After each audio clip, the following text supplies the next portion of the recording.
Drugs जानायनि बाथ्रा बुंनायफोरा सेस नंखाय। दिनै आङो गावखौनो गोदान जिउ मोननाय बायदि मोनफिनबाय। बे समाव बर'नि गेजेराव फैला जे बर'गायारि बुंब्ला नोंथांमोननि गेजेराव सिनाय मोनै रावबो गैलिया।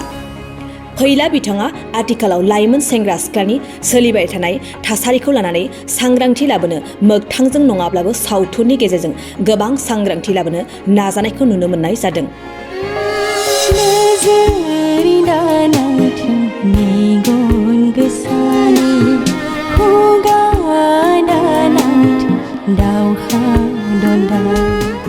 साननैसो सिगां बिथां फैला जे बर'गायारि बिथाङा निसा मुवा बेसाद बाहायनायनिफ्राय बारग'नो सांग्रांथि लाबोनो 20 मुंनि सुंद' सावथुननि गेजेरजों लाइमोनफोरनि गेजेराव गोबां सांग्रांथि लाबोनो हादों आरो रायजो राजाफोरजोंबो गोबां अनसायजादों।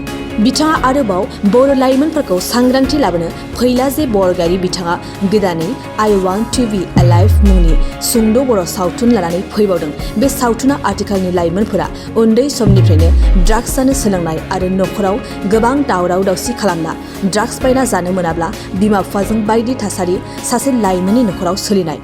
बे लाइमोनखौ गोब्राब नाजानायनि गेजेरजों मोजां फारसे लाबोफिनना गोदान जिउआव आगान होनाय सासे ड्राग्स एक्सिडेन्ट जानायनि उनावबो मोजां जानो हायो बे नंगुबै जाथायखौ दिन्थिनाय जादों। बे नंगुबै बर' सावथुनखौ दुलाराय बर' फरायसा आफादनि थान्दै जख'न्थायाव बेखेवनाय जागोन होनना जोंनिसिम फैला जे बर'गायारि बिथाङा मिथिहरदों।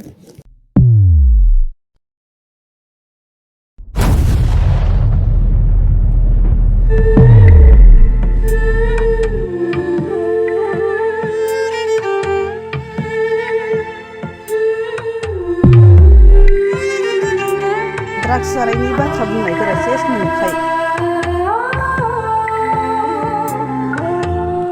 दिनै आङो गावखौनो गोदान जिउ मोननाय बायदि मोनफिनबाय।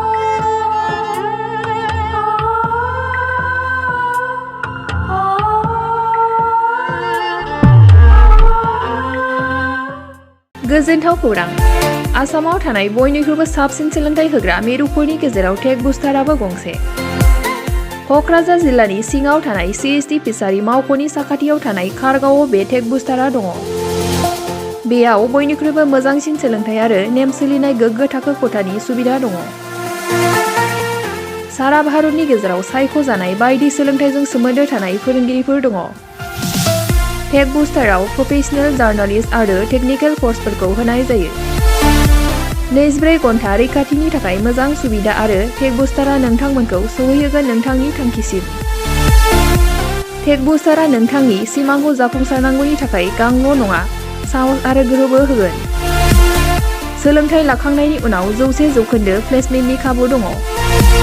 सोलोंनो गोसो गुदुं बिथांमोना 9395695095 जानबुं नाम्बाराव जगाजग खालामनो हागोन।